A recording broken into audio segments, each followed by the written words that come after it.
Ladies and gentlemen, please take your seats. The show is about to begin. There is an idea of Patrick Bateman, some kind of abstraction, but there is no real me, only an entity, something illusory.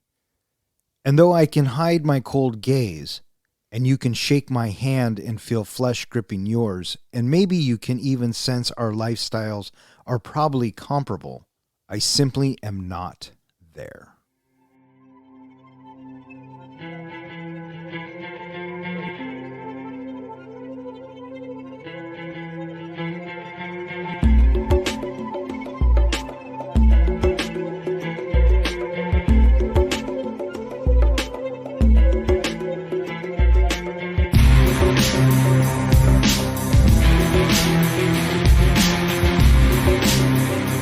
Welcome back. You are listening to Three Guys in a Flick. This is where we review the good, the bad, and the absurd. Tonight's episode, American Psycho. Beware, spoilers. Coming to you from my basement, as always, my name is Don. And to my right, we have our comic book guy, John. Hey. And to my left, we have the professor, Ken. Hello, gentlemen. How you guys doing? Not so great. Why not? Because you made me watch a freaking puppy snuff film. It's funny in a podcast about us giving fucks, he says freaking puppy snuff film. We are back after a week hiatus, so thanks, COVID. And tonight we are going to be talking about American Psycho. I thought we were going to be talking about mall rats. Well, so did I, but then as I just mentioned, thanks, COVID. American Psycho released on January 21st, 2000 at Sundance and April 14th, 2000 in the United States. It was directed by Mary Herron, screenplay by Mary Herron and Guinevere Turner, based on the book American Psycho by Bret Easton Ellis. And it stars Christian Bale, Willem Dafoe, Jared Leto, Chloë Sevigny, Reese Witherspoon, and a bunch of other people. How'd this movie do, Don? This movie was made for $7 million and it brought in $34 million. So not a bad haul there. Well, it's good that they didn't go with their first choice to play Patrick, which was Leonardo DiCaprio. They wanted to have him actually be in this movie, but he wanted $20 million. So that would have pushed them way over their budget. Well, yeah, I mean, this is after Titanic. So, you know, Leo would go on to get his $20 million paydays. Yeah, he went on to do The Beach. They brought Christian Bale back in because he was originally cast to be in this movie. Then they flip-flopped a bunch of things around. They brought him back in for $7 million. Yeah. Have you seen this before? I have not seen it before. Oh, really? I thought you had. Professor, had you seen American Psycho before? Oh, wow. So we popped your cherries for this movie. I feel pretty good about that. And thanks for warning me about the dog. What about the dog? About the dog getting snuffed. Oh, well, to be fair, I didn't want to. So there you go. Yeah, you know when I got to that scene, I actually yelled out, "Fuck Don," for making me watch this movie. I'm pretty sure that's not the first or last time I'm going to hear that tonight. Yeah, I didn't give a shit about the kitten. I was more upset about the dog. Yeah, I knew you would be. You know, when you look at IMDb, they don't have a category of puppy snuff. They should. There should be like a little box on there saying a puppy gets snuffed in this movie. Or you could grow a big sack and just deal with it. Yeah. Now, I don't base my judgment on movies because, you know, John Wick is still one of my favorite movies, and that is a puppy snuff film. Also not listed as a puppy snuff film. You're right. You're absolutely. Yeah. What do you think this movie is more primarily known to be? Is it known to be more of a horror movie, or is it meant to be a drama? What do you think? Or even a dark comedy? It's been labeled as all of those. I would put this into a horror movie category, horror movie thriller, where I think serial killer films fall into, because they definitely have the horror aspect with the gore and the violence and just how disturbing things are. And then there's also the thriller part of it and mystery. Usually you get, cops or detectives or someone on the trail of the serial killer. Sure. And in most serial killer movies, we are on their side. the story is told through their perspective, our heroes. In this film, there are no heroes, and our movie is told from the serial killer's perspective. That's what I thought was awfully, different about this movie. It's very untraditional in that, of all the scenes, there's only like 1 or 2 scenes that we don't get Patrick Bateman in it, that we don't get Christian Bale, that which is one of the Gene scenes later on with his secretary, but otherwise it's all from the serial killer's point of view, which made it a very different type of horror movie. Yeah. What do you think? What would you classify this as? I think I would probably think it's probably horror. If we have our main character face completely red with blood after he has viciously murdered somebody, how can you not think of this as a horror movie? But he does it repeatedly, so I think that's where I go first. My opinion, if you'd like to hear it. Well, no one asked, but please enlighten us. Is I didn't really feel that horror element, because for me, a horror movie has to be scary. It has to have some jump scares. It has to have something in it that keeps me on my edge. This felt more like a gore fest in that, like you were saying, we're seeing through his eyes, basically seeing our main character is the killer. And as well as kind of a dark comedy. Some of it was just so over the top. Him running down a hallway with a chainsaw just felt, almost that comedic element into a gore fest. Interesting. So thinking about this as a serial killer film, can you guys think of any other serial killer movies that you like? Or do you even like, I guess, the subgenre of it? For me, no.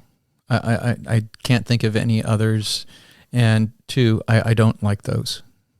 The only other one that jumps to my brain of movies that I like with, based off of serial killers, Silence of the Lambs. Yep, definitely And Silence of the Lambs. And maybe Hannibal as well. Sure. Seven, Zodiac. I mean, the list can go on and on and on. And I like those films. I like to see where the filmmakers can take us and see what kind of stories they can tell. Because I'm always up for a good story. Yeah, but you know what I mean? But like you were saying, the way this movie's different is usually you're rooting for the detectives to figure out the case and figure out the killer and find the killer. There's none of that really going on in this movie. There's a little bit of Willem Dafoe, his character trying to get some answers, but that really doesn't even go anywhere in this movie. Yeah. Have you seen Seven? Oh, yeah. Mm-hmm. Have you seen Silence of the Lambs? Yeah, definitely. You're a big fan of Silence of the Lambs, right? You like Silence of the Lambs is an excellent movie. Yeah, I mean, all the way around. Absolutely, the way it's told, and it is cinematic masterpiece. It is a cinematic masterpiece. I think it's interesting how several of our characters in the movie are portrayed by young actors who are yet to have themselves firmly established. Reese Witherspoon, she comes out with Legally Blonde the following year. Christian Bale, he establishes himself as Batman, 4 or 5 years later? So I feel like the only seasoned person in there is Willem Dafoe, and I can't necessarily pinpoint where I first found him on the cinematic map, but he is somebody who I just feel like has always been around. Yeah. And he does a good job here. Absolutely. He is one of the bright spots, I guess you could say, of the film, because he does represent the good guy. And once he comes into the office, you're thinking, okay, well, maybe this does turn into your typical cops and robber type thing. But no, it doesn't. And, it serves the story fine. So, do you know the whole saga of Leonardo DiCaprio being Patrick in this movie? Like the whole story behind that? Didn't you just tell us it? No, I didn't go into all the detail. We got the gist of it. He wanted more money. Well, originally... so now I guess we got to hear it.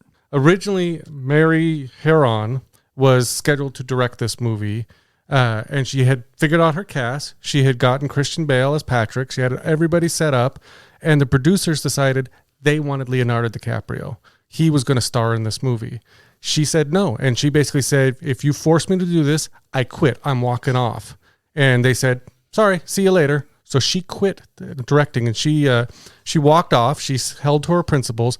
They brought in Oliver Stone to direct this movie, and he recast everybody, putting Leonardo DiCaprio in as the star.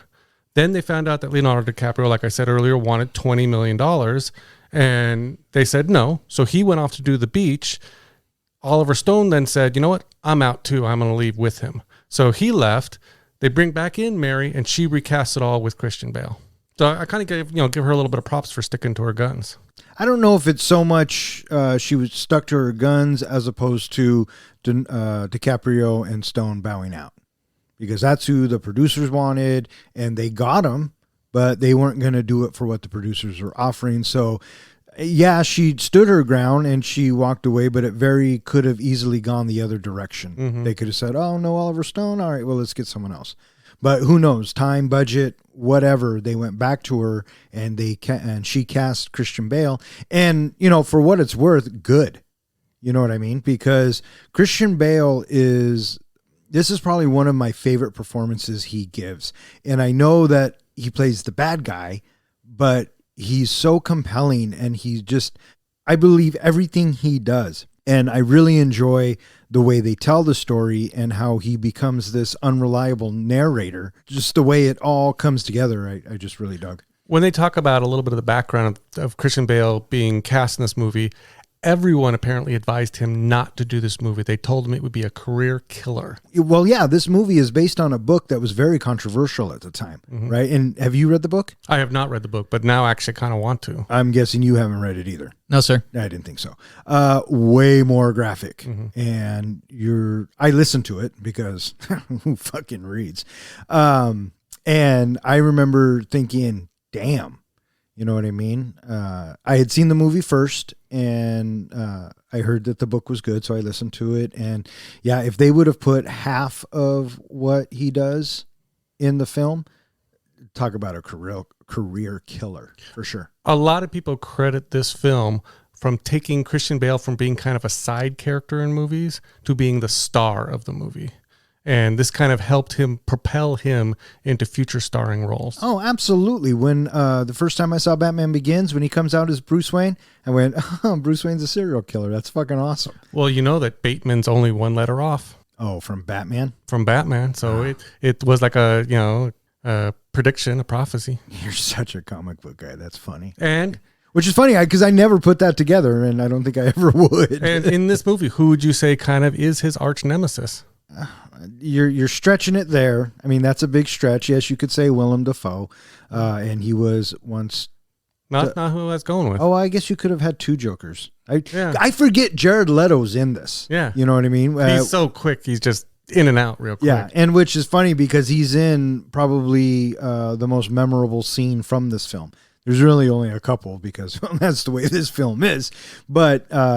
He definitely is in it. So yeah, I guess Batman versus the Joker, pre-Batman versus Joker.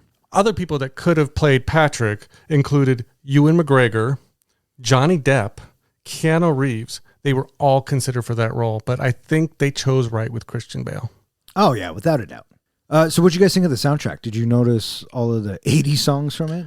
I did not know about this soundtrack. This was my 80s love, so now I want to go check it out. But did you hear the story behind the soundtrack? No, hit me. Apparently, as soon as this movie was coming out, they released the soundtrack with all these great, 80s hits, and the number one on there was the Huey Lewis Hip to Be Square. Yeah. Well, they had purchased the rights for the song to be in the movie, not for the rights for the song to be on the soundtrack. Oh. So they had to recall over 100,000 copies of the soundtrack and destroy them all. Oh, how funny. How funny. If I had one of those soundtracks, it'd probably be worth a lot of money these days.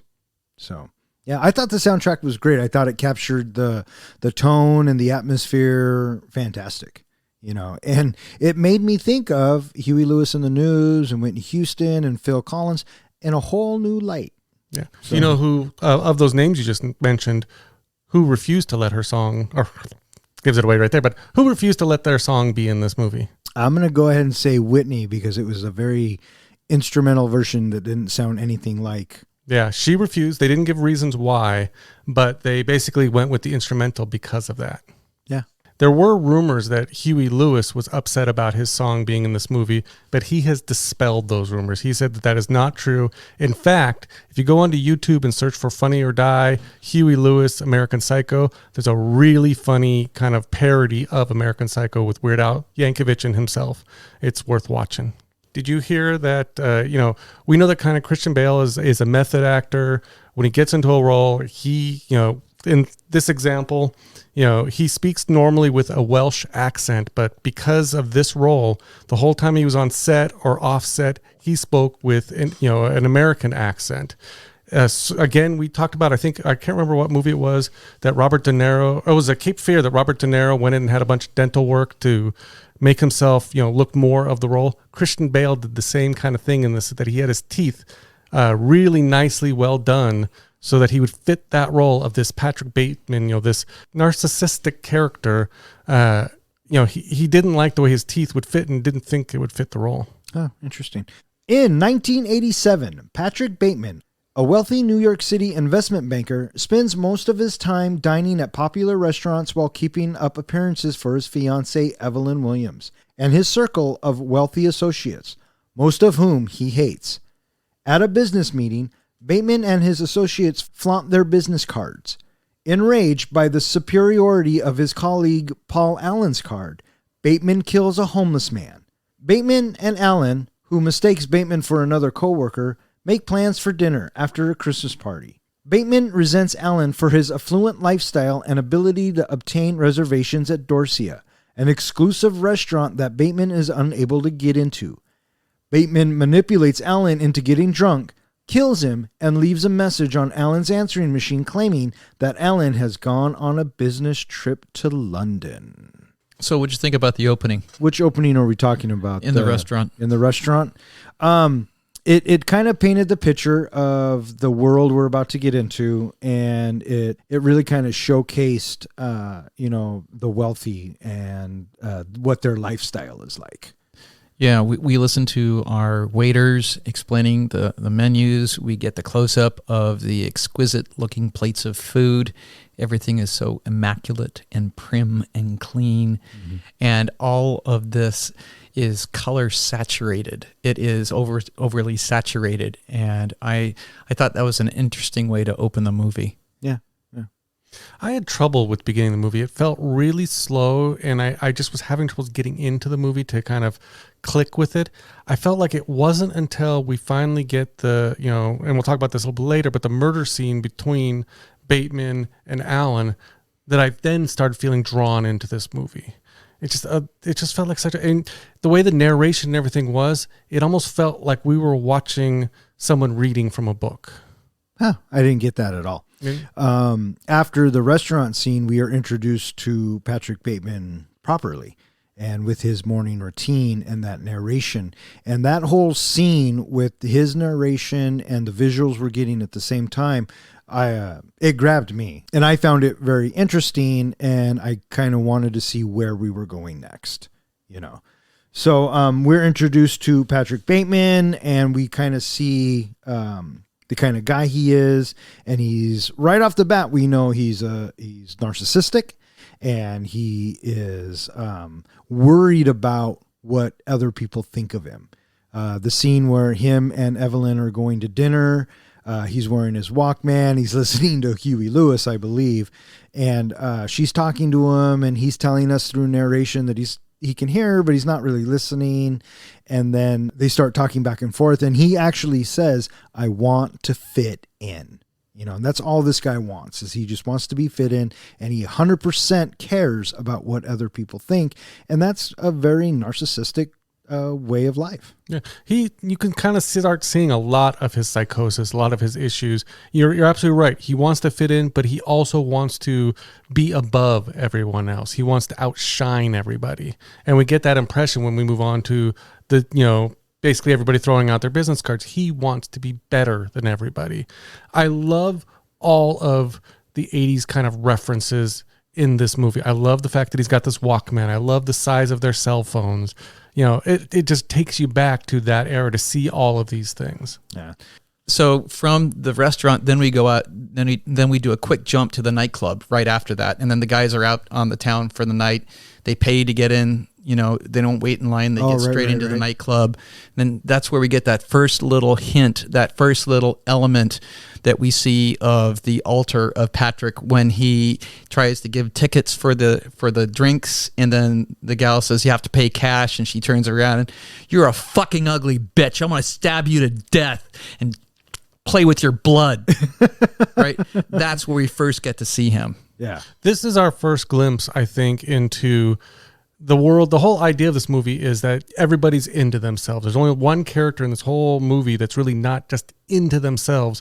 Nobody else seems to hear others. You know, Patrick goes through this whole movie confessing these things and saying that he's going to do these things and horrible things, and nobody hears anytime his confessions. Yeah. Yeah. The only decent person in our story arc that we have in here is Jane. And I suppose Kimball, you know, the Detective Kimball as well. But yeah, everybody else is shallow and self-absorbed and all about the status and what they're doing to make themselves outshine each other. Mm-hmm. Yeah. So from the nightclub, then we get the next morning, and we get to see his morning routine that you were talking about. And that's a really interesting tell for us to hear all of his nuances and how immaculate he is, and how disciplined he is in his morning regimen. And then we get that little face peeling moment. You know, that's where he's telling us that, you know, that he's not really present. He's not there. Mm-hmm. Right. And then after that, then we move to his morning routine in the office. Comes brisking into the office, tells Jean she needs to dress differently, and then from there, then he takes off, and he's off again. Do you love the fact that this company has so many vice presidents, yet you never see anybody work? Well, that doesn't surprise me. They also drop a hint when he's in the car with Evelyn that obviously he has a lot of money, and that his father owns the company. So maybe that's just the reason why he just doesn't have to work, doesn't have to do anything. Well, apparently none of these guys work because we, like you said, we never see them work.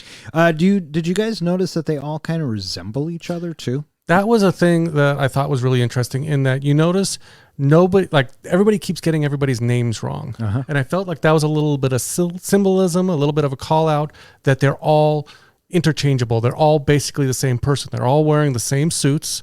In that scene in that boardroom, several of them have the same glasses. I mean, the exact same make. So really, again, it's kind of that, you know, that statement about yuppie society, in that these business guys are all the same. You know, everything that, you know, issues he's got, they've probably got too. Yeah, and the whole perception is reality very much fits in this in this world. Yeah, they are totally self-obsessed, and they only care about themselves, and you know that's the way it was. So, mm-hmm. So did you think that he was engaged? Yeah, I got the impression that he was. Yeah. Well, he said he called her his fiance early on. Yeah, but then he also said that she was his fiance in like name only. He never really planned on marrying her. Yeah, he just had to have a fiance. And during the dinner, he narrates that, you know, yeah, I'm engaged to Evelyn, but I'm totally doing my buddy's girlfriend, and he thinks that Evelyn is doing his friend, and you can tell that type of situation goes with the lifestyle that they all lead. Yeah, I got the impression that the whole reason he was engaged is just another thing that, you know, everybody else is engaged, so he might as well have a fiance as well, just to kind of, again, fit in. And, you know, in the book, they go in depth about the restaurants, and Patrick Bateman constantly has this guide of best restaurants in New York, and he's constantly trying to get reservations. And it almost makes it seem like your status is based on where you have or where you can get reservations. And I thought that this film did a good job of letting us know that it was important to these people without beating us over the head with it like they do in the book. Also, I enjoyed the moment. Well, I guess you could say I enjoyed it. The dinner out with his mistress, and she is high as a kite, and he tells her what she is going to order, and then And then she just like collapses on the table and he just keeps going. Yeah. Well, I liked right before that when she wants to go out to Dorsia and you hear him call to get the reservation and you can hear on the other end of the line The guy laughing at the him. guy just laughing and that whole humiliated slow hang up of the phone. Yeah, and then he tells her we're at Dorsia, and even though the menu says something else, you just kind of go along with it.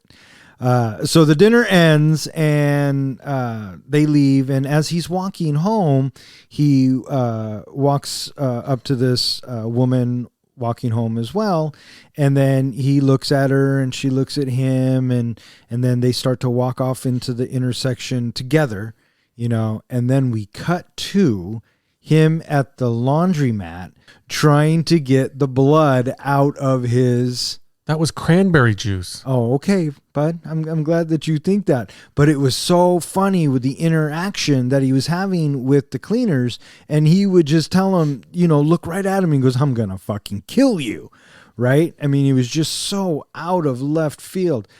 And then that gal he knows comes in, and, he's in a panic not because he just killed somebody, but because he might not be able to get their blood out of his sheets that he probably covets more than most things. He was going on about how important the sheets are. Yeah. I kept thinking he's got so much money and he's killing people. He's a serial killer. Wouldn't he, first of all, have a bunch of extra sheets or have them on order or something and just burn those sheets? He probably could, and he probably does have sheets upon sheets, but God forbid that one of his sets gets ruined. He does give, later on in the movie, when someone smacks him in the face, not in the face, kind of like, these are my things. This is me. I get to screw with you. You don't get to screw with me. So someone getting blood on his sheets is like a personal insult to him. Oh, absolutely. And we get that from the very beginning. You know what I mean? That's the kind of guy that Patrick Bateman is. So now we get to the boardroom, and the boardroom has the comparisons of the suits, and then eventually it leads us to those business cards. Well, what did you think of the introduction of Jared Leto? I thought he did great at coming in portraying a guy who you instantly dislike. You instantly hate this guy. He's just one of those guys that everybody who's ever worked at kind of a corporate situation or worked in a business, there's always that one guy who's got to outdo everybody. Yeah, I mean, I don't know. I thought it was fine. He was just a character at that point, right? He wasn't quite Jared Leto yet. So I just thought he was a bit player in this film, and for what he had to do, he does really good. I just thought the fact that he just came in, so swarmy and over the top and immediately was like, well, I'm just going to outdo you on everything. I've already got reservations at Dorsia. Check out my business card. Things. I mean, just he was already, talking over everybody. What I like about that is the way Christian Bale reacts to it and his facial expressions. And you can tell that his blood is boiling and he's going to have a panic attack and he doesn't quite know what to do with all of these emotions. And I mean, that shit really gets to him. Which is interesting when he says the only two emotions that he has are greed and what was the other one? Disgust, right? No, he has lots of others. He has rage, he has panic, he has anxiety, he has lots of other emotions. After, we get the introduction of, Jared Leto, kind of during that whole scene, there's like this big point in the movie to draw attention to these business cards and everybody whipping out their business cards. Did you kind of get the symbolism of what these business cards, represented? Their status? I almost felt like everybody was just whipping out their dicks to measure them and see who had the bigger one. That's how I took it. It was basically peacocking. It was all of these people. I mean, if you looked at these business cards, they were almost all identical, just little tiny bit of things, whether it was the paper quality, the print quality, they all said the exact same thing. First of all, they were all vice presidents. They all had the same misspelling on it. Did you catch the misspelling? No, I didn't. Nope. Up in the corner, it had mergers and acquisitions. Acquisition was misspelled on every single card. Huh.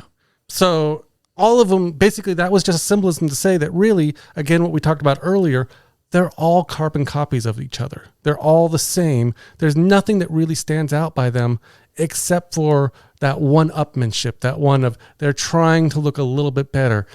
Their cards meant nothing, but again, it was just this, to them, it was just this status symbol of they had to one-up themselves. And the fact that I think was it Jared Leto's card or someone's card that was just slightly better than Bateman's, and that pushed him over the edge. Yeah, it was Allen's. Was it Paul Allen's? Yeah. And so that pushes him over the edge and sets him off and sets him into a rage. Yeah. Yeah. So because he doesn't know how to deal with his emotions, on the way home from work, he meets this homeless guy in the alley. And, at first he comes across as, I'm going to help you. Here's some money. And then he just starts badgering him. And then he starts humiliating him. And then finally he opens up his briefcase, takes out a knife and stabs him, kills him right there. This point in the movie, I'm thinking, what the hell kind of movie did you make me watch? Again, because it leads into him stomping the dog right after he stabs this homeless guy. At first I thought maybe there is some redeeming, some kind of value in this character. But then I had to remember again, no, this is called American Psycho. The guy's crazy. I was just going to say that. And really, there is no redeeming value. I mean, this is kind of based off of Norman Bates in the Psycho movies. I mean, that's kind of where they kind of got a lot of the theme to this movie is this is the version of Norman Bates. That's why he's Bateman. And so you get the stabbing scene where you think he's going to be nice, but no, turns out he's still a dick and stabs him. And again, like I said, it's just kind of, again, that really kind of starts setting the tone for the movie. Yeah, I suppose. Starts. Well, before this, we only got an impression that, like that woman that he walked home with, that he killed her, but we don't know exactly. We didn't see anything. And this is our first time we're get to see him kill somebody and how horribly, violent and just no emotion, just rage, I guess would it be the emotion, just rage of just killing this guy who just to make sure that we don't want to like him, he kills the dog too. Oh yeah. Yeah. Oh, absolutely. Yeah. Fuck Don. And have fun reading the book.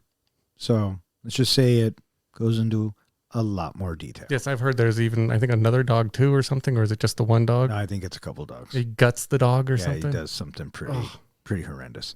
But he's a fucking psycho. It's in the name.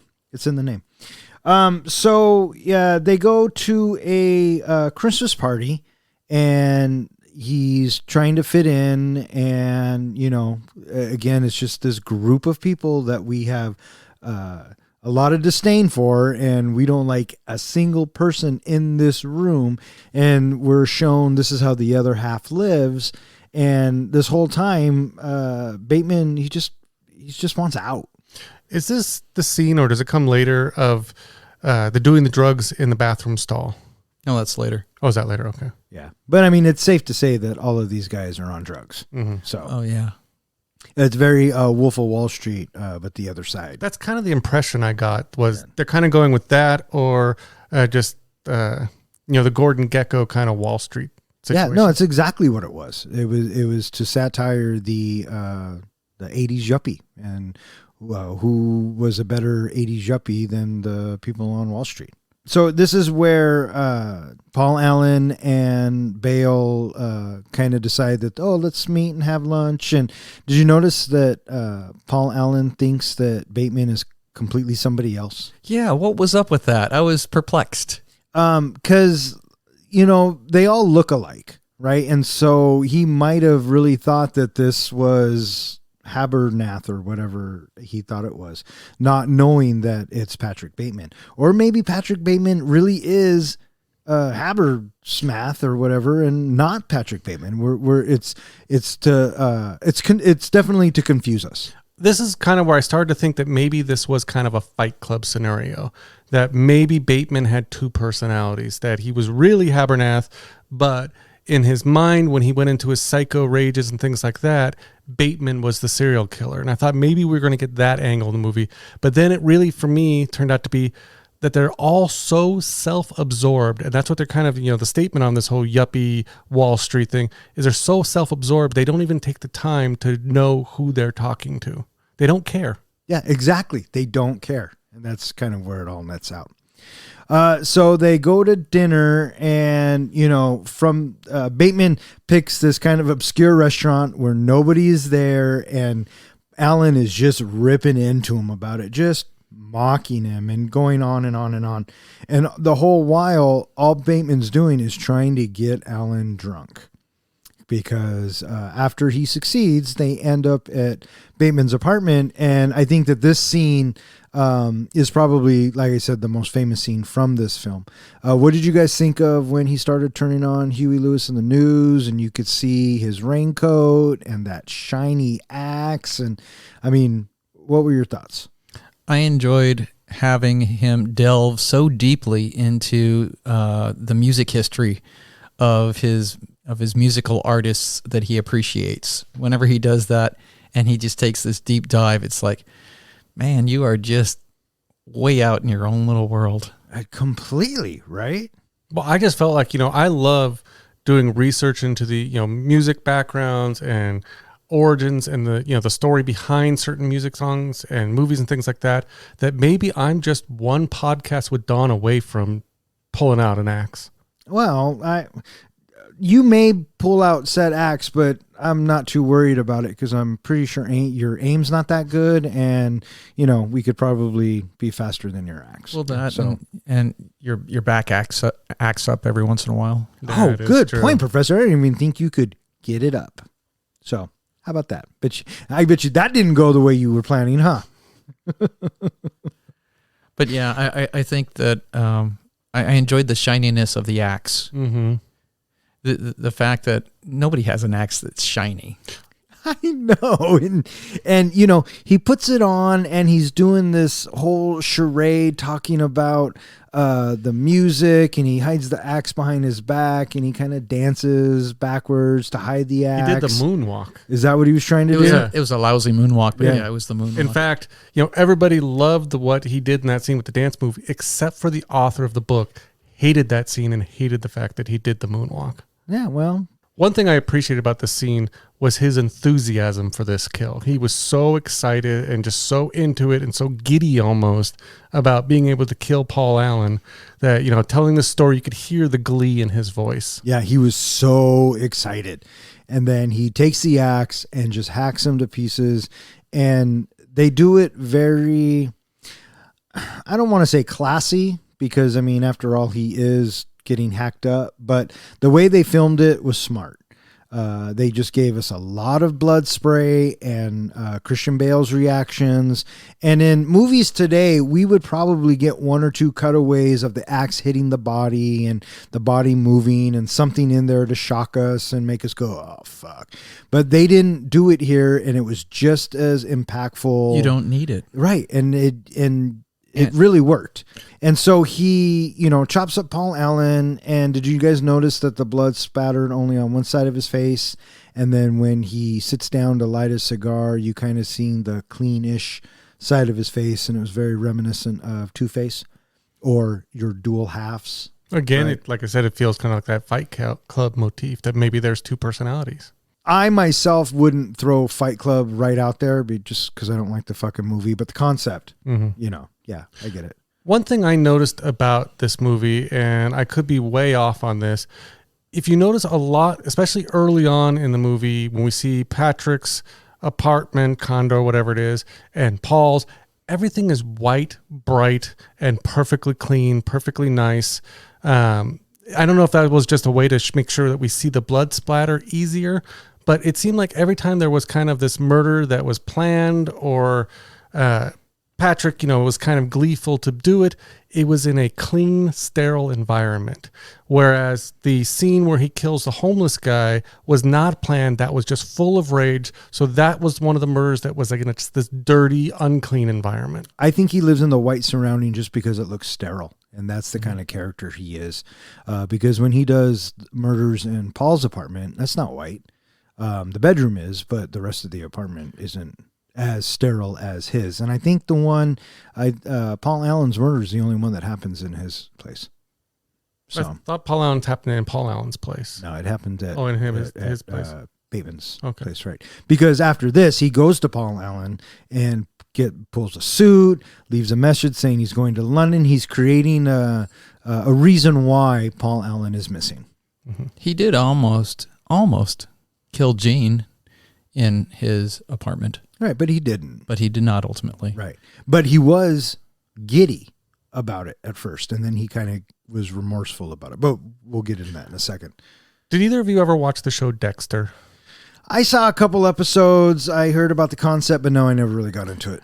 I've read a little bit about that. Dexter's character was kind of modeled a little bit off of, Patrick Bateman from American Psycho, that they were trying to kind of go with a similar character with similar, not so much the business yuppie type, but a lot of the psychological disorders.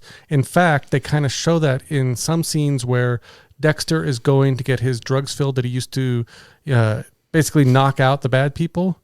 He signs Patrick Bateman whenever he is trying to get these drugs. Oh, does he? Mm-hmm. Oh, that's funny. That's funny. I only saw a couple episodes of Dexter, but I couldn't get into it because of the Dexter character. I couldn't get behind him.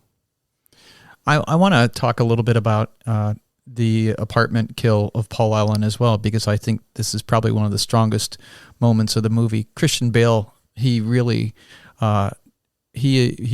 shines as his over the top exuberance for the moment of being at this critical moment where he knows what's going to unfold next, and just his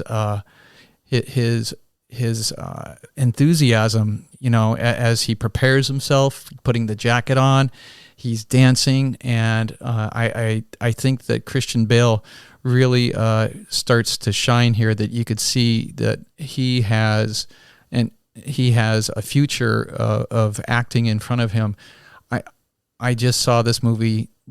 I've seen several other Christian Bale movies, and I can see how that this starts his career as an actor on a more serious scale. Oh, yeah. Yeah. I totally dug, and I don't know what that says about me, but I totally dug the way he portrayed this scene, and how,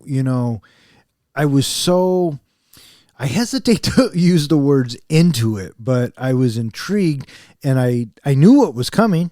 I knew he was going to kill him, but the way he did it wasn't your typical serial killer or slasher way of doing it. He was legitimately talking about Huey Lewis and the meaning of the music and what it even meant to him, whilst bringing a fucking axe down into the middle of this guy's fucking head, right? That's not normal. That's not sane. And if you ever were going to believe it, Christian Bale made you believe it. This is the scene that kind of hooked me on this movie, got me into the movie. Before this, I was kind of just riding along, doing the watch check, seeing how much more time I got left in this movie, thinking this is not going to be a high-rated movie for me. I'm just not into it. This scene drew me in, but there was one thing in this scene that annoyed me and bothered me. Can you guess what that was? It was him taking the raincoat off immediately after? No. It was. Can I get a fucking guess? You can guess. It was. I don't fucking know. It was the newspaper on the floor. Oh, why? I kept thinking, that square, there's no way it's going to cover all the blood. The blood's going to get all over the place, let alone just pouring out of the guy. That's not enough newspaper. He needs more newspaper. I immediately thought of Lethal Weapon 2 when the guy walks in and the whole... What are you doing? Looking to see if I'm standing on plastic. Oh, don't mind the plastic. We're having some painting done. Yeah, for sure. But that's what I thought of. I was thinking that absolutely that is not enough newspaper. It's going to soak right through that in a New York second and stain that floor. Yes. And he'll be scrubbing for hours getting that out. Yes, he would. Yes, he would. After private investigator Donald Kimball interviews Bateman regarding Allen's disappearance, Bateman takes two sex workers, Christy and Sabrina, to his apartment, where they have sex before abusing them. Bateman's colleague, Louis Carruthers, reveals a new business card. So Bateman tries to strangle him in the restroom of an expensive restaurant. Carruthers mistakes the attempt for a sexual advance and declares his love for Bateman, who panics and flees. After murdering a model, Bateman invites his secretary Jean to dinner, suggesting that she meet him at his apartment for drinks. Bateman plans to kill her with a nail gun, but desists after he receives a message from Williams on his answering machine.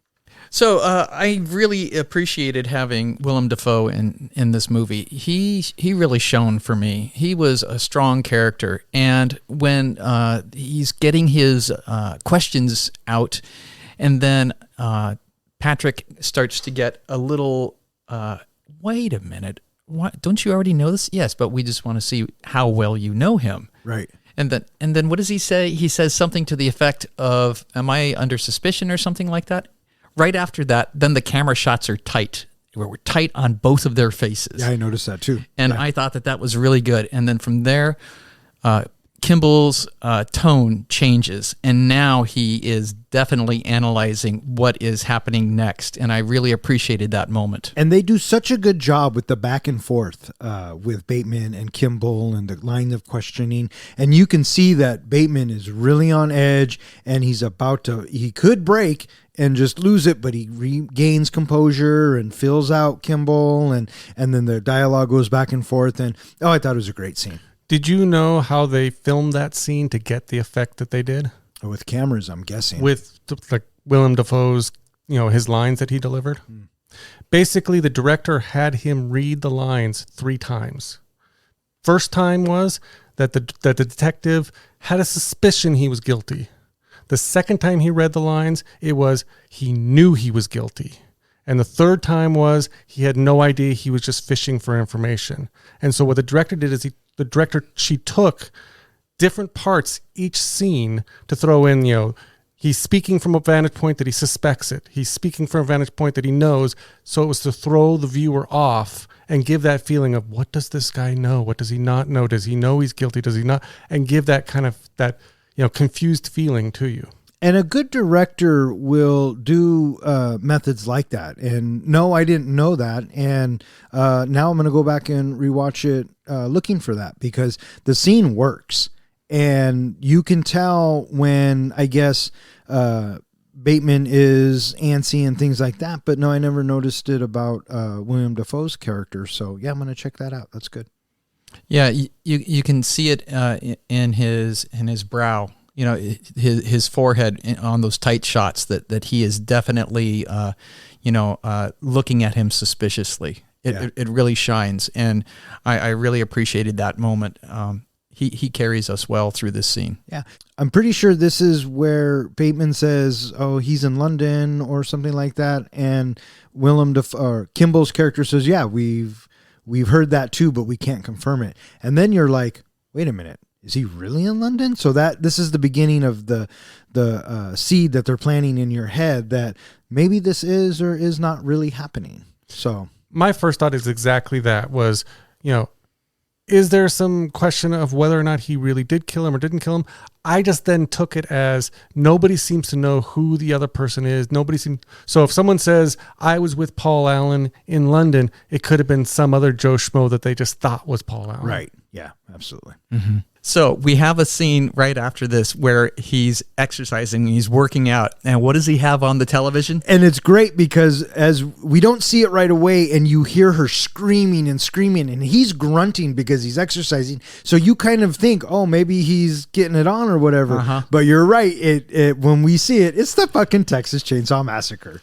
And what is that an example of? Foreshadowing. Oh, for fuck's sake. Thank you, Professor. Again, you know what? I'm so sorry that I taught you what that word means. I knew he was going to say that too. No, you I knew he was going to do that. And then I knew you were going to say that. I was waiting for it. Oh, for fuck's sake. Low-hanging fruit. Yes. So now he's out. He has those 2 gals out. And right. I'm Paul Allen. You're Christy. Yeah. And, he picks up the one on the street, and then he hires, a high-priced escort. And did you notice the line after he offers her cash, and he says, "Do you accept credit cards?" Mm-hmm. And that took me back to Wolf of Wall Street because, Jordan's dad says, "What kind of hooker takes credit cards?" You remember that? The great ones? The great ones or something like that. So, yeah. My first thought with this scene, and I was getting a little confused here, when he's telling her, "I'm Paul Allen, and then you're this character," I thought maybe he's trying to develop some alibi that Paul Allen's still alive. He might, but at this point, I mean, Yeah, he could have been. Or was it that he basically, covets what everyone else has and he wants to be that star and everything? So, Paul Allen kind of outshined him. So now he's going to be Paul Allen. He's going to take that from him. Yeah. Yeah. So he takes the one hooker to his house and he makes her take a bath. And the way he talks to them, it was interesting because the other escort comes to his house and he's setting everything up and telling them what to do. But, he's talking about Phil Collins, I believe. Mm-hmm. And then in the middle of a sentence, he'll say, Christy, show your ass to Sabrina. And then he'll go back on and it's just so seamless. It kind of had me laughing. And the line that had me laughing the most was he's talking about Phil Collins and he says, well, don't look at it, eat it. And I just thought that was so funny. Did you know, again, the way, prepping for these kind of scenes, how Bale and the director prepped for this sex scene, this orgy scene? They watched porn and then Christian Bale made stick figures. Yeah, and they mapped out exactly the positions and everything. I thought, again, great with the method acting. Yeah, I mean, they go in, this scene just shows you what a fucking loon this guy is, right? But I think it's also there to show you that people with this much money can, pretty much buy whatever they want, and sometimes it probably makes you fucking corrupt. So, did you have the impression that these two women were not going to walk out of there? When I first saw it, yes. And so, they do the whole three-way sex thing, and then he gets up in the middle of the night, and when he opens that drawer, it's messy, and it's very much torture equipment. Yeah, and you're like, what the fuck? But when watching it again today, I was thinking, what the fuck does he do with a hole punch? Did you guys see the hole punch in there? Yeah. The handheld. Yeah. This little. What the fuck do you think he does with that? I don't know if I want to know. So anyways, he beats these women and the next scene is we see them walking out the door, and that I wasn't expecting right away, to see all of the bruises and damages to their face. Yeah. And he's paying them off and I'm thinking, what the fuck? He's letting them go. So it was a weird scene, but agreed, but effective because it made you uncomfortable and, okay, you can watch the sex scene and blah, blah, blah. There's sex scenes in 100 different movies. But the fact that they don't show you what he does to him afterwards, I think is very effective because the way they leave and the way it all goes down is very uncomfortable. One of the elements of his psychosis, and jumping back a little bit to the filming where he's filming that scene, did you notice that, again, he's flexing his muscles and things like that. He's more interested in looking at the camera than at the women. Yeah, well, he's watching himself in the mirror. So much into himself. Yeah, and we once again get to have a little bit more effective storytelling and not seeing what type of torture he was having the girls go through, just like when Paul Allen is killed. Quentin Tarantino does it oh so well when he lets us wonder what is happening in Reservoir Dogs when we can't see what's going on and it's left to our imagination. This is what we get with How Horrible Must It Be. Only our own imagination lets us fill it in. Oh, I agree with you 100%. Now, you can probably confirm this, Don, since you've listened to the book. I have heard that these scenes, these torture scenes, are more graphic in the book. They actually spell it out in the book. Oh, yeah. The whole thing is. And when we get to more toward the end, I'll talk a little bit about that. Okay.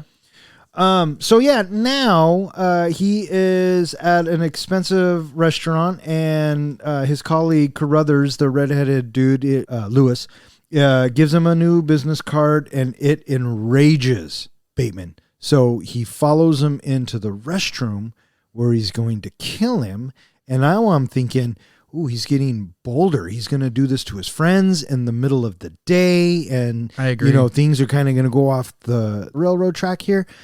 But then something very unexpected happens that I didn't see coming. And I mean, it was kind of weird, right?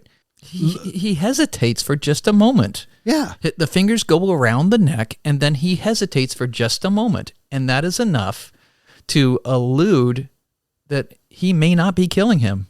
Right. And so Bateman puts his arms around Lewis's neck while he's taking a leak, by the way, and he's going to choke him out. And then Lewis figures out what's going on. And you're right, Professor. He hesitates, and then Lewis must mistake that for a different kind of advancement, because then he tries to make out with Bateman. Yeah. Yeah, and he keeps telling him, I want you too. I've been wanting this for so long. And the look of disgust and disappointment on Bateman's face, Bale does it so well. Did you notice he washes his gloves? I did notice Because that. he doesn't want that remnants of what just happened on him. That's how fucked up Bateman is. He's washing his gloves.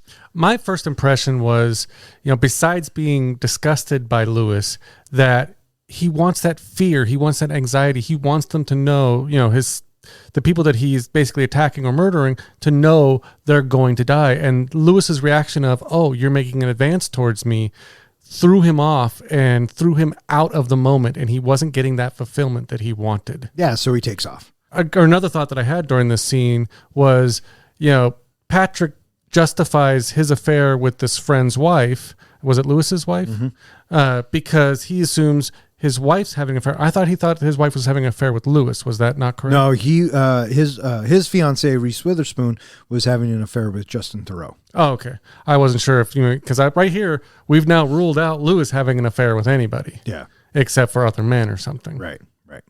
So he leaves, and then we get to the nightclub, and it's Bateman and Theroux's character, and this is where they go do the coke, right? And in the bathroom stalls. Right. And in the book, every other page is they're doing a line of coke or they're doing some drugs somewhere, and it goes into it. So they go into this club, and like in the 80s, that's what you did coke.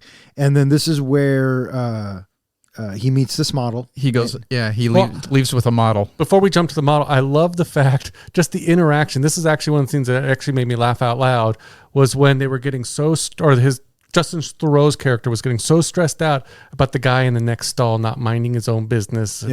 And I love just that interaction between them, just getting so mad. And then he just kind of lightly says, "It's because of the steroids."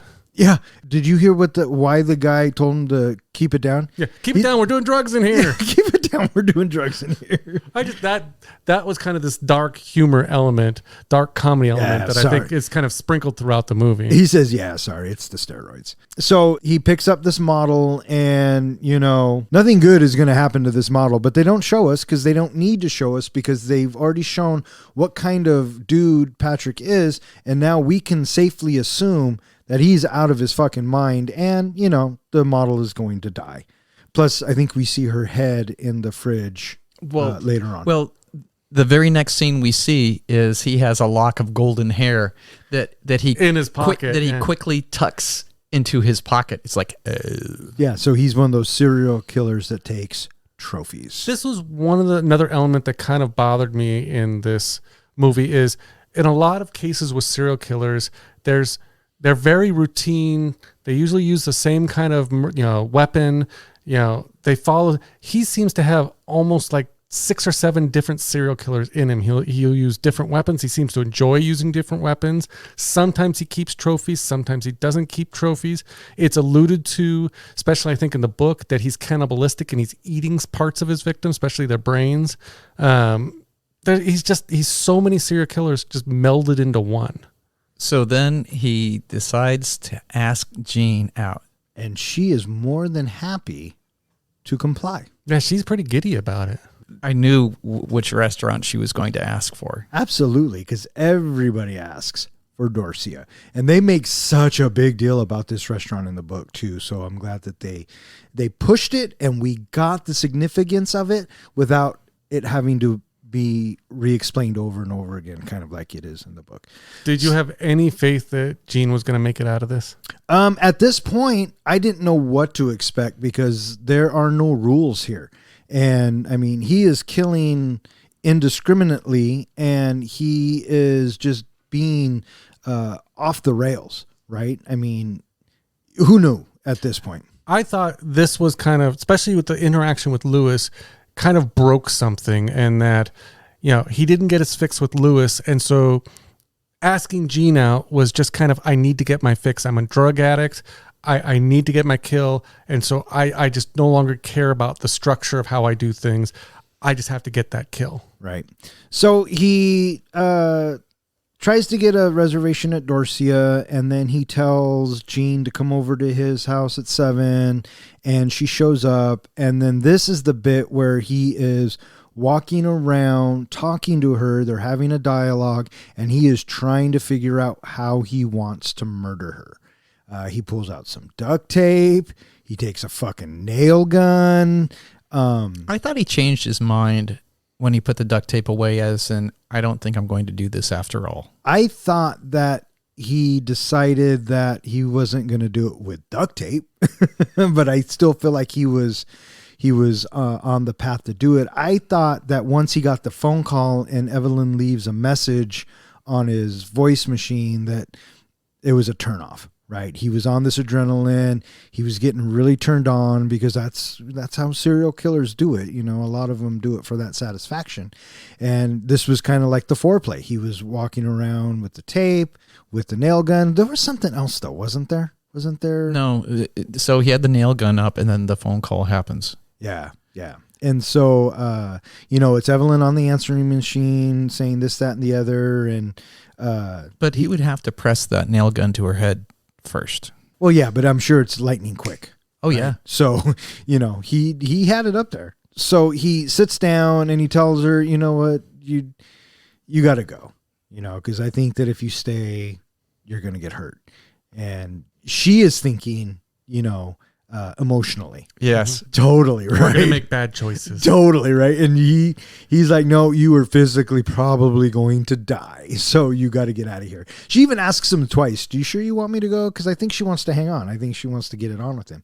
And, I guess it's this moment that kind of makes him a human being, if we're keeping score. But he's so far gone, who fucking cares? But the moral of the story is he lets Jean go. Kimball meets Bateman for lunch and tells him he is not a suspect in Alan's disappearance. He reveals that a colleague of Bateman's claims to have spotted Alan in London, calling the investigation into question. Bateman is relieved and becomes perturbed and begins to doubt himself. Bateman brings Christie to Alan's apartment, where he drugs his acquaintance Elizabeth before raping her and having sex with Christie. After Bateman kills Elizabeth, Christie runs, discovering multiple female corpses as she searches for an exit. Bateman chases her and drops a chainsaw on her as she flees down the staircase. Afterwards, Bateman breaks off his engagement with Williams. So now we get Kimball and Bateman having lunch, and, he's still questioning Bateman about where you were, this, that, and the other. And then he gives him his alibi. And Bateman is filling him out, right? He wants to know what Kimball knows before he can commit to a story, because he knows he'll have to backtrack and the whole perception thing, right?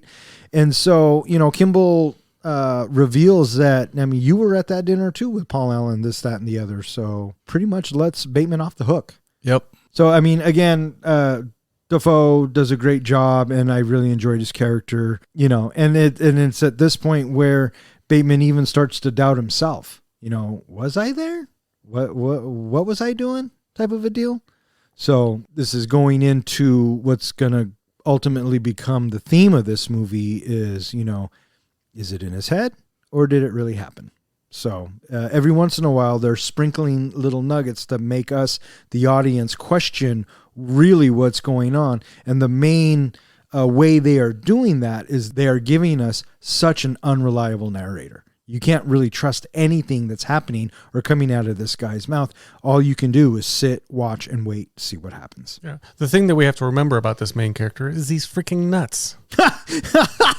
Yeah, that's something that you should probably keep in mind. So now he goes and he tries to get Christie again. And, you would think she would learn. But then he... the lure of the almighty dollar. The almighty dollar. He writes her a check, and then he shows her this big wad of cash, and she can't resist. And what does she say? She goes, "I might have to have surgery after the last time." And he promises her, no, it's not going to be the same. It's not going to be the same. I wondered how much that part was true because she said, I might have to have surgery and my friend says I maybe should sue you. What do you mean? And I how thought much of maybe that she was true? lying. I thought she was lying about the surgery thing because she was basically just trying to extort a bit of more money out of him. That's what you were thinking? I got that impression from that. Wow, you think a lot into those things. As soon as she pulled out that wad of cash, I knew she was his. I thought that she was trying to politely get away from him. Yeah, there's that, right? Yeah, for sure. The other thing that kind of made, jumped in my head is it didn't matter how much money he offered her. He could offer her thousands and thousands of dollars because after he kills her, he's just going to take the money back. Like you do in Grand Theft Auto for anyone who plays that. Next time around, if she didn't get in the limousine, he would have had a puppy. Look at the puppy. And then guess what, John? The scene with Christy and Elizabeth. Did you know who Elizabeth was? The actress? Yes. Or no, who's the actress? She is actually the other screenwriter of this movie. Oh, is she? Yeah. Interesting. And Go ahead. And the interesting part about it is, when Bateman suggests that the two women have sex, Elizabeth makes a comment of, what do you think I'm into, lesbianism? Wait. Let me guess. She's a fucking lesbian. She's a lesbian, and she actually did in real life go to the school that he names that, aren't you from Sarah this school? Lawrence. Yeah. That's funny. And it's this scene where we're going to get a lot more information. In the book, him and Elizabeth go way back, and there's a chapter or so that explains their friendship. Their history. Their history, right. So again, we didn't need it in the film adaptation, and I'm glad they didn't use it. But this scene was, interesting to say the least. Well, the other half of the scene. Right. He drugs the drinks, gets them to start fooling around, making out. He's going to get his wish. He's going to get his threesome. And then as him and Elizabeth are, going at it, Christy sees this as a perfect opportunity to get the fuck out before it gets weird. She is kind of looking around, but she didn't flee until she saw him start stabbing her. Maybe, but when she got out of bed, she started gathering her things. She was backing out. She was fucking leaving. And then all of a sudden, Elizabeth starts screaming because, Patrick's head is in a very vulnerable place. And there's blood on the sheets. And she sees that, she turns, she runs, and when Patrick Bateman comes out from the covers, his mouth is all full of blood. So he must have been biting something, right? And so this is where Christy runs through the apartment, and we're in Paul Allen's apartment, by the way. Yep. I recognized it. Yeah. And she opens up a door, and you have two women hanging. Maybe three. Yeah. And then she goes into this room, and it's like a graveyard. And so you see all of this gross stuff that's already happened in the apartment. Why doesn't it smell? Why don't they know this? And what if they had to go use the bathroom? Well, I thought about that too. But I also thought that in the book, we get to hear or read about how each one of those women died. And so I think what they did was they just took it all up, threw it as quick flashes of all these corpses and mutilations. And if you read the book, you'll put it together. If you didn't read the book, it doesn't matter. He's a fucking lunatic, right? So she runs. I love the fact that after she gets out of the apartment, he has the wherewithal to put on his sneakers. But other than that, he is buck-ass naked, running up and down the halls with a fucking chainsaw. First thing I'm thinking, how is nobody hearing this, right? This was kind of another hint that maybe this was happening in his head because nobody opens up the door, nobody has a question, and he has no problem running up and down the hallway with a chainsaw. Yeah. And the flip side of that coin is that everybody who lives in that high-end apartment doesn't fucking care. They're all might hear self-absorbed. it, but they're so self-absorbed, they don't fucking care. So it could actually be happening. Did you know that in between takes of filming this scene, since Christian Bale was actually naked, that he would stand around with just a sock over his Johnson while, they were getting ready to set up the next scene? Yeah, probably. I mean, that or put on a robe, right? No, he didn't even put it on. He just sat butt naked. Right. No, I'm saying, or you could. Hey, good for him for loving his body. Well, he's got a good looking body. He worked for that body. He was fucking in shape. One of the things that he is famous for is body morphing for every role he's in. He will lose hundreds of pounds. He will gain pounds. He'll put on muscles. He'll just get fat. You know, things like that. He really takes those roles seriously. He doesn't want bodysuits or anything. So the scene ends with him dropping the chainsaw. What'd you think of that? Fucking lucky shot. But I mean, they kind of sets us up though, right? Because they cut to her running down and he's kind of holding it with one arm, kind of aiming. And then when he drops it, it hits her. And then his reaction is like, "Ha, motherfucker, I got you." My thought, again, along with, you know, the running up and down the hallways with the chainsaw, is hitting her would have been next to impossible. Yeah. So the fact, again, that he was able to do it brings up the question of, is what's really going on here? I also loved earlier on when he was kind of after her, and was this where she smacks him in the face and he yells, "Not in the face!" Yeah. He didn't fucking care about getting hit. He just didn't want to get hit in the fucking face. Mm-hmm. So yeah, he kills her. And then after all of that is done, he goes to have dinner with Evelyn and he decides to break up with her. He's very matter of fact. He tries to confess. And he tries to say, "I have homicidal tendencies in me that are going to run all over the city. And, you know, oh, by the way, I don't want to be with you anymore." So what'd you guys think of that? This scene, I felt like was, again, there's several different like turning points. Did you notice that right after he breaks up with her, that's when he goes completely mad and sinks, you know, to his most psychotic level? And I felt maybe Evelyn was like his linchpin of keeping him from pure madness. No, I don't think that, but that's just me. I didn't think that either. Yeah. I mean, he was already too far gone, and him breaking up with her was just something for him to do. Yeah, he doesn't look at people as people, and they are a part of, you know, things that he collects, just like everything in his apartment. Apparently, Reese Witherspoon was 3 months pregnant during the filming of this movie. I just like to pull shit out of my ass. Yeah, well, put it back in there because no one fucking cares. Okay. Okay, good. So was the director. Well, that is more interesting. No, it's not. As Batman uses an ATM, he sees a cat. The ATM displays the text, "Feed me a stray cat." So he prepares to shoot the cat. When a woman confronts him, he shoots her. A police chase ensues, and Bateman kills the officers and blows up a police car. Bateman kills 2 more people before hiding in his office. He calls his lawyer, Harold Carnes, and frantically leaves a confession, claiming to have killed 20 to 40 people. The following morning, Bateman visits Alan's apartment to clean up Alan's remains, but finds it vacant and for sale. The realtor tells him that the apartment does not belong to Alan before ordering him to leave.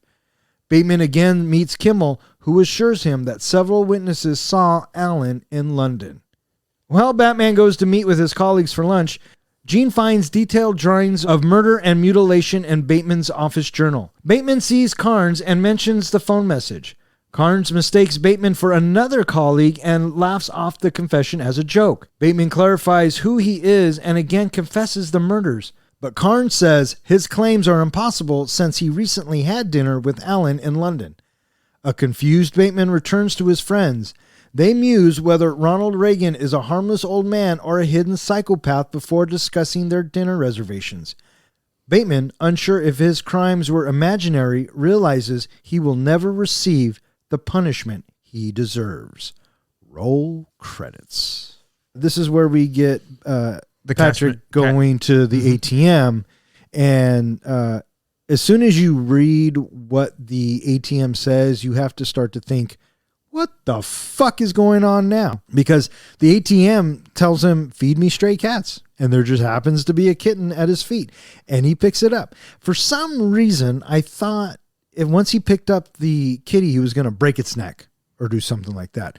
But did you notice he actually tries to stuff the kitty into the ATM? Yeah. Well, that's what I thought was interesting, because at first it looks like he's going to just smash it into the ATM, and then he pulls out a gun and puts the gun to the back of the kitty's head. And then I was thinking, if he pulls the trigger, that bullet's going to go right through the cat into the ATM and probably bounce back, like a ricochet.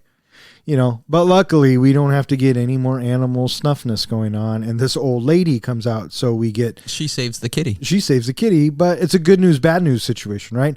The good news is you save the kitty. The bad news is you get shot. Yeah, there's only really 3 survivors of Patrick's, possible murders in this movie. There's Jean, there's Lewis, and there's the cat. Those are the cat. only three that get away from him. Yeah, that's funny. That's funny. I didn't even think about that. So now he murders this old lady, and The police are supposedly in pursuit. he is running through alleys, and he comes across, and he's cornered by the police, and then all of a sudden we get into this big shootout, and for some reason he has perfect aim, never runs out of bullets. But what I found most interesting about this bit was when he shoots the cop cars and they blow up, he looks at the gun like, how the fuck did that just happen? Because at that exact moment, I was thinking, how the fuck does that happen? So again, another clue that this may or may not actually be happening. You also kind of get the impression that he's starting to realize that, from people saying that they've seen Paul Allen to the ATM speaking to him to things like that maybe everything is not happening the way he's seeing it. Yeah, I thought at this point, as soon as the ATM moment happens, he's beginning to unravel. He's having a little meltdown. After he shoots the old lady, I go, that didn't happen. And then sure enough, when the police cars blow up, yeah, this is all in his head. Yeah. And so he is running through. He goes through one building. And did you notice the guy calls him a different name as well? He says, Mr. Anderson, or Mr. Smith, you're working late again. And he freaks out and fucking shoots him. And then he runs to his office, and you think he's going to shoot the guy, but he pulls out a pen, signs in, goes upstairs, and makes a call to his lawyer. And I thought this scene was Bale at probably one of his finest, because he was freaking out. He was trying to confess. He was all over the board. And, watching it, I'm just waiting for what comes out of his mouth next. The director actually had Bale keep doing this scene over 14 times because apparently every time he delivered, those lines of his confession, he did it better. And so she kind of wanted to see how good he could get with it. And so that was like after 14, 15 takes that the one we got to hear. And so after that, it's the next morning, and he wakes up, and he wants to go clean up the mess at Alan's place because he's got women hanging in his closet. He's got bodies decomposing in a different room. And, he had to go clean all that up. But it's all cleaned up. It is all cleaned up. So an easy interpretation of this is it didn't really happen. Or the building owners are so self-absorbed, they wanted to get it cleaned up as soon as possible, and so they could rent it out and make more money and not tell anybody about it because it would just cause questions and that wouldn't make them any money. And one of the tell signs here is when he's talking to the realtor, she says, we don't want any trouble.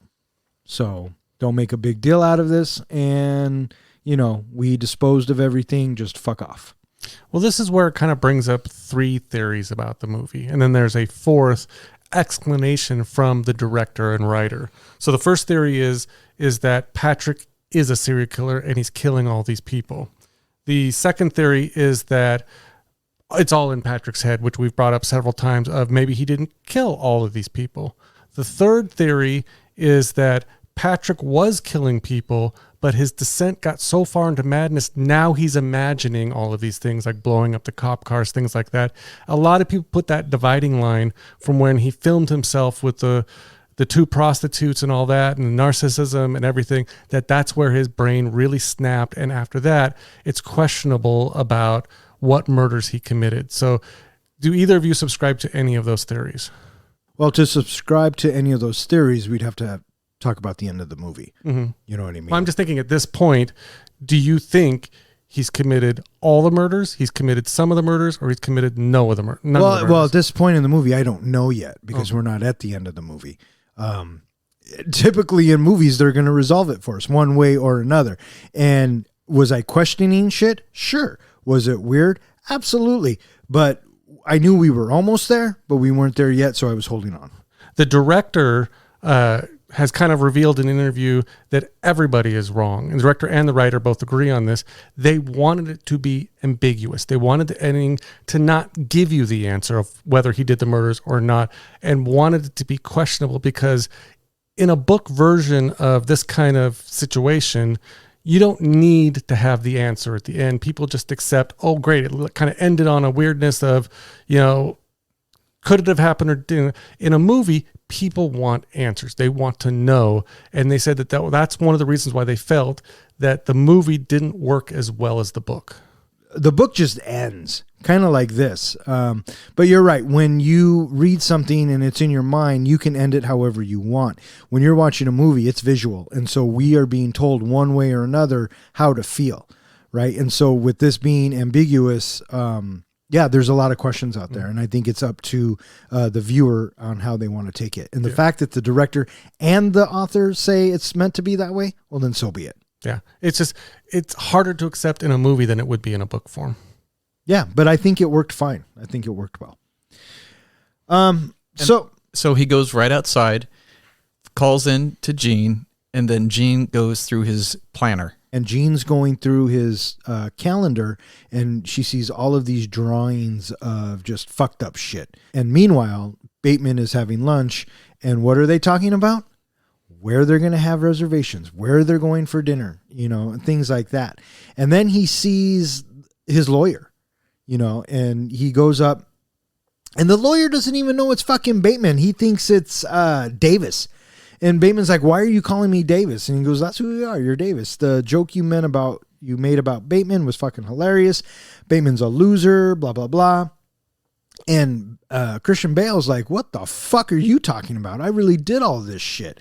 And then the lawyer's attitude and demeanor changes. Like, the fuck do you mean you're Bateman? He's a fucking joke. And this can't be true anyway. And Bateman's like, why? And he goes, well, because I had lunch with Paul Allen, not 10 days ago. I thought, I had figured things out that really he's not Bateman, that Bateman is this creation in his head that is actually a serial killer, murderer, and all that, and that maybe really is Davis, or maybe he is really Haverman, or really is somebody else. That again, we get into this multiple personality, and maybe we're going to find out that is another one of his psychosis, that he has this split personality. Well, I didn't think that at all, because everybody calls him Bateman. Mm-hmm. You know what I mean? So, but maybe that's just what he's hearing, because his own memory is all screwed up. Yeah, maybe. But but according to what I'm shown, mm-hmm. What about his business card? Again, he saw on the ATM, feed me the kitty, kind of thing. Feed me the stray cat. Maybe on his business card, he's seeing something. So that's just kind of where my head went. I don't think it's where the movie actually went, but that's kind of what I was thinking at that point. Yeah, sure. And I think that where my head is that he could have been Davis and Huber Smith, or whatever the fuck his name. He could have been them all along too. Yeah. For all we know, he could have been Allen. I almost thought the movie was going to end with somehow us getting a look at his business card case, and he was going to have business cards for each person. Yeah, maybe. But it doesn't. It ends with him narrating and closing us out, and he is so disappointed that he's not going to be punished, and everything that he confessed during this film and everything that he's gone through was worth nothing. And then we just cut to black. Did you catch what it said over his shoulder above the door? This is not an exit. Yep, which I guess from what I've heard, that's exactly the line the book ends with. I think it is, because I remember listening to it and the end of the book, and it got to that line or whatever, and then all of a sudden, out of nowhere, it said, "This has been an audible presentation of American." I had to rewind it a couple times, thinking, "Did I miss something?" Mm-hmm. It just fucking ends. Yeah, because I guess the point of it is that there is no exit from his life, that there is no moving up, moving down, or any change. He is stuck in his own personal hell that just keeps going. Even if he admits he's a serial killer, even if he committed all those murders, no one's ever going to believe him. He's never going to get the punishment, and it's just his life is just going to keep going. I thought that the Paul Allen apartment was not... It showed that he imagined what happened with the two girls the night before, and he did not actually kill either one of those girls. That's how I took it. And then I thought that when he confronts his attorney, I thought that his attorney is doing what he was doing just a second ago, mistaken identity. Sure. That's how I took it. Yeah. And I'm sure many people did. All right, so are you guys ready to rate this bitch? Oh, not yet. Oh, for fuck's sakes. And now it's time for John's Precious Moment. This is the part in the show where I like to compare our movie that we watched to Lord of the Rings, because it seems like everything seems to just equate back to Lord of the Rings. So I had to break down all the characters and all the instances and how they relate to that amazing movie. So my first thought was, when I was watching this movie, who is our Frodo character? Who is the one that is on the adventure, is on the mission to destroy the precious, to save Middle-earth? And my first thought was Patrick. Maybe we don't have to have a good Frodo. Maybe we kind of have to have an evil Frodo. And maybe Patrick fits that mold because he is kind of on a mission. He's basically trying to get, that shiny apple. He's trying to fit in at the same time, shine and be above everyone. But then I rethought it. No, there is no Frodo in this movie. Patrick is Gollum.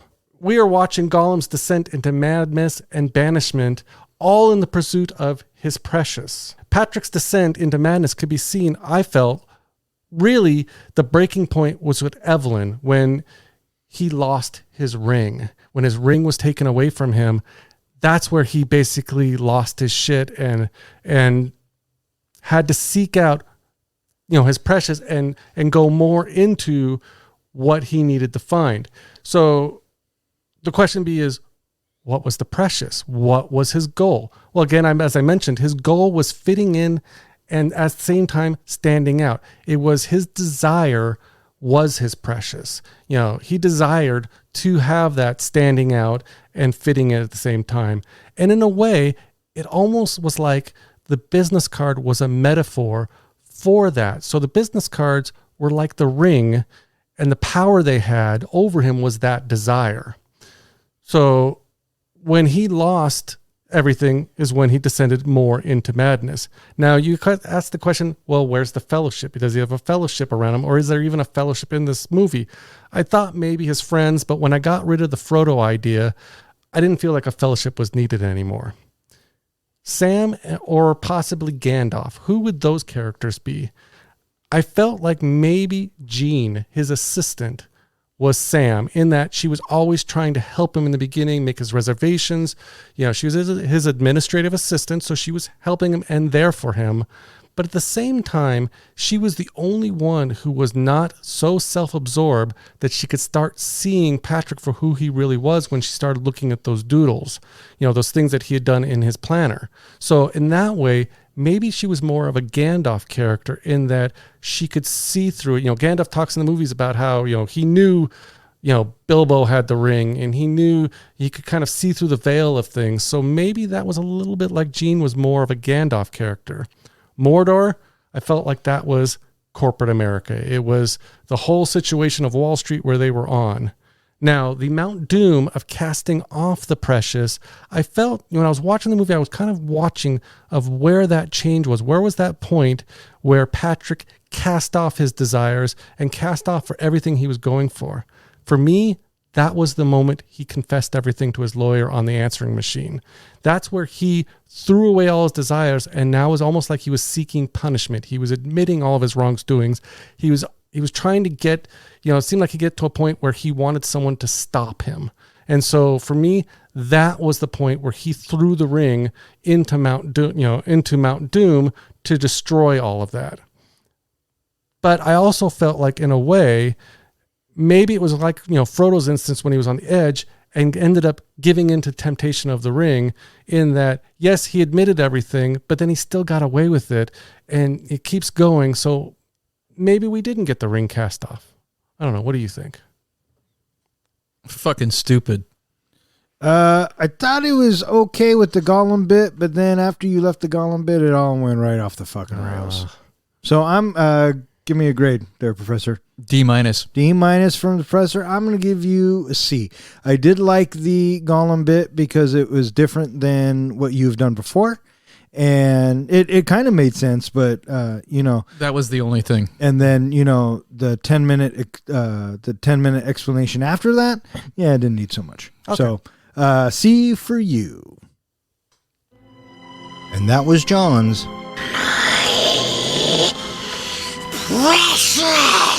moment. All right, so what do you guys think? You guys ready to rate this bitch?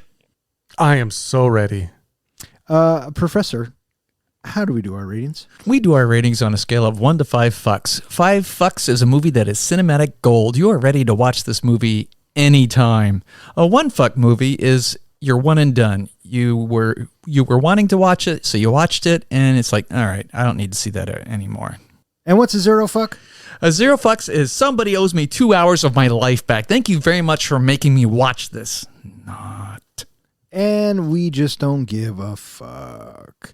All right, so here tell that John has a lengthy review, listeners, so I'm going to put in on the description this part you can skip.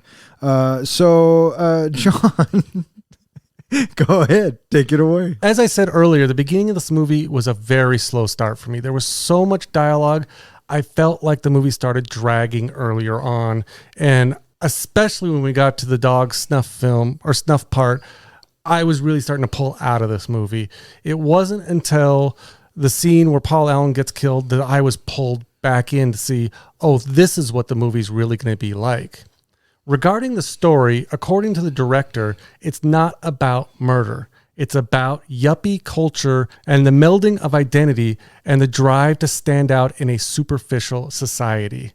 When it comes to that, I felt like the director with Christian Bale hit the mark on that and really did a good job of displaying that to give the viewer that feeling and that understanding. There are so many mental disorders, from narcissism to psychosis, just to the fact that he's a complete psychopath, that was really well displayed in this movie. The movie is really, when it comes down to it, a metaphor for greed without consciousness. Jean is the only character in the entire film who had not succumbed to commercialism and materialism, and therefore she does not have the blinders on and is able to see Patrick for who he really is. And I appreciated that they added that element into the movie, that we actually had a character who displayed, not being blinded by these things, so it made us be able to see better who was blinded. When it comes to the subject portrayal, again, like I said, Bale and Heron, they hit it out of the park. They did such a great job with their intent and getting that out there. The technical aspects, I wasn't so much impressed with the filming, with the lighting. I didn't get as much in that, but I did love the music and the 80s choices that they made. I thought, playing the music as, kind of the soundtrack, as well as, Patrick's dialogue of explaining this, each song, really did a great job. And I love that kind of the way they envisioned that and made it work. When it comes to rewatchability of this movie, taking into consideration that when you know how a movie ends, especially a movie like this, for me, it's hard to rewatch it because there's nothing that I feel like I need to go back and re-see, or I might have seen something different or take new elements from rewatching it again. So would I rewatch this movie? Not likely. If it's something that just kind of is on TV and I have nothing else to watch, I still don't see me rewatching this movie. So that's where my score kind of dropped a bit, because I just don't have a desire to rewatch it. But on the other side of it, it does make me want to go and either read or listen to the book and learn more about what other elements are in it. So I kind of gave it a little more points of not so much rewatchability of the movie, but wanting to go and actually check out the book. So it got some points there. Would I recommend it to any of my friends? My friends would have to be into serial killer movies, murder movies, gore, or puppy snuff films for me to recommend it to them. I'm not going to go and just recommend this to an average friend if they're looking for a movie on a Friday night. This is not the type of movie I felt like I would recommend to anybody. So when you look at all of that, going up and down on my scores for the different categories, it breaks down to, looking at what got the high points, what got the low points. It all comes out for me 2.25 fucks. 2.25 fucks from the comic book guy. All right. Yeah, I'll go next. All right, good. I'm not shy. Good. I didn't think you were. No, I'm not. All right. So American Psycho. I have heard things about this movie occasionally over the years, and I had little to no desire to see the movie, mostly because of what I have heard previously about it. The character instantly reminded me of Dexter, and I was almost immediately turned off by the television series Dexter because of the character is somebody that I have nothing that I find redeeming or would want to have anything to do with. It's nobody that I can get behind in any way. Because of that makes it a really hard haul for me to say that I am enjoying watching the movie. However, Christian Bale, he is a exemplary example of making a character come to life, and his passion throughout this movie, I think, just shines. He definitely plays this part well, and whenever he's on screen, I am intrigued and watch with eagerness as he is delivering his lines. How is he going to say? What is he going to say? Why is he saying? And so he captivates me in the movie. Although, as I said before, he is somebody that I have complete disdain for. And I ultimately believe that by the end of the movie, he is going to be completely where he is at the beginning of the movie, a psychopath, and he's going to continue to live his life this way. And so when the movie concludes in this fashion, it's like, that's pretty much what I expected. I thought that it was also interesting watching Reese Witherspoon. Always enjoy seeing Willem Dafoe. And I'm glad that we had Jean in there. She is a character that I am able to find some sense of a moral compass, if you will, that there is still a sense of decency that is being conveyed in the real world. If she wasn't in there, then I would almost... I think I would. I would look at it more as this is a complete farce. This is just totally lampooning straight up, and it's going to be something just ridiculous because of the shallowness and the self-absorbed characters throughout. So because Jean was in there, okay, that kept me grounded in a sense of reality, and I, for the most part, had no desire whatsoever to follow along on the life of a psychopath. Willem Dafoe not being able to get his guy, then again, he is only doing it in a private investigator capacity, so I wasn't expecting him to, but I was hopeful that perhaps it would make Patrick's character more outrageous, which is kind of interesting to say since he is already such an outrageous character. In the end, I think that this movie is something that I have no desire to see again. So I'm giving this movie a higher rating than I would have solely because of Christian Bale's performance. I think that he has a very strong performance in this. I'm giving this movie 1 fuck. Well, there you go. I thought American Psycho was a good adaptation of a book. Was the book better? Yes, but the director's heart was in the right place, and I thought she handled the story really well. I like the point of view of the killer being told to us by the killer and not by our hero or the cops. We are put in the killer's world, and if the filmmakers do it right, we are about to be in for quite an experience. We had a very unreliable narrator that guided us through the maze of is it real or not.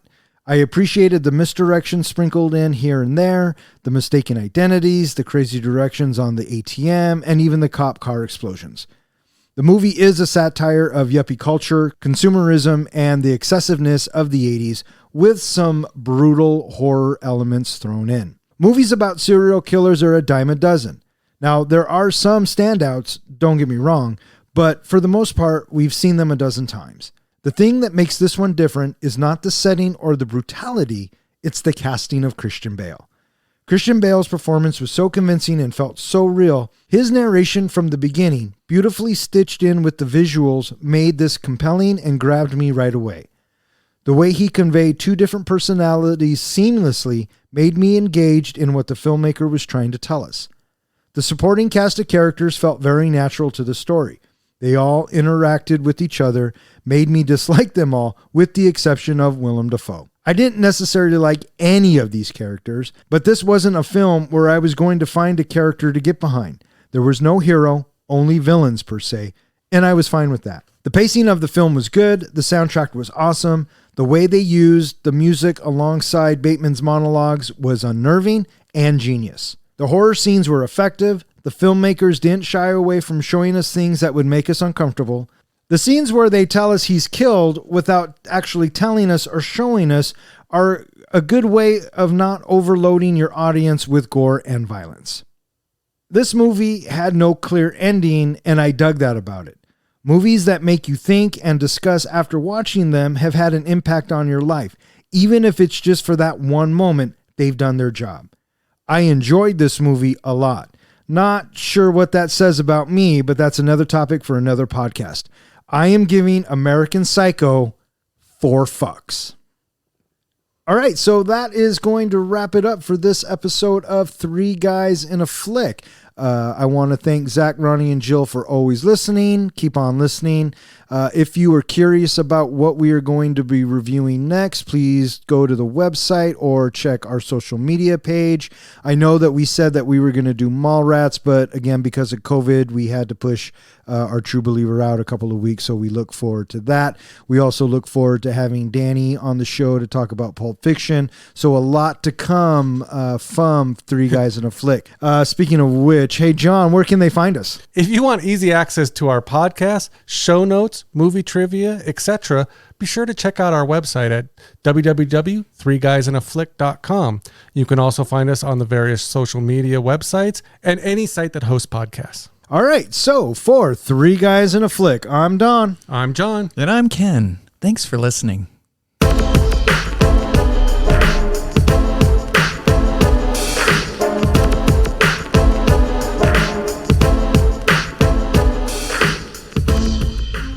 Giving fucks, he says freaking puppy snuff film. Because you can't say fuck in the first 60 seconds. We're way past a minute. Okay. In what sense when we can't? I thought it was 30 seconds you can't swear. I looked it up the other night. It's 60 seconds. Oh, so you've been fucking us this whole time. Right in the ass. Do me a favor. Say D. Nero. De Niro.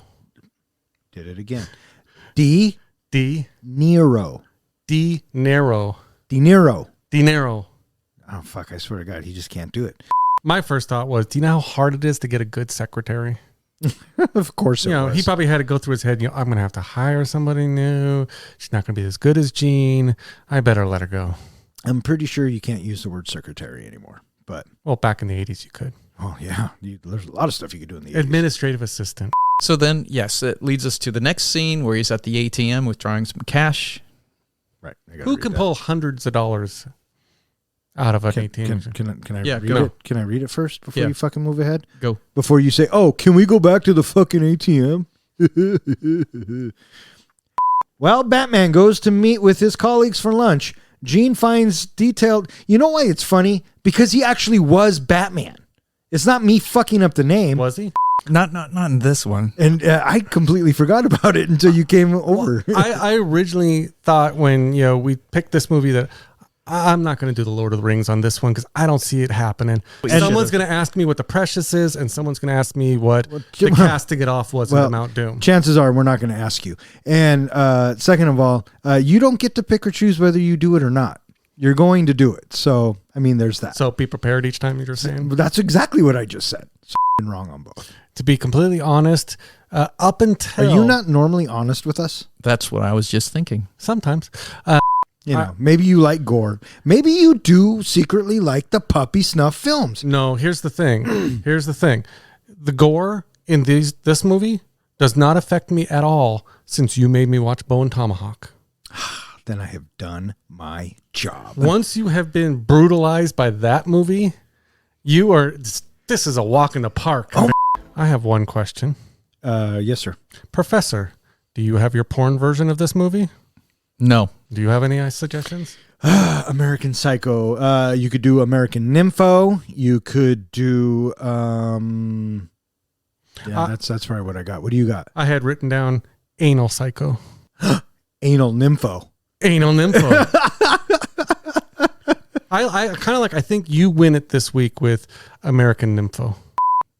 All right, fuck off. Good night.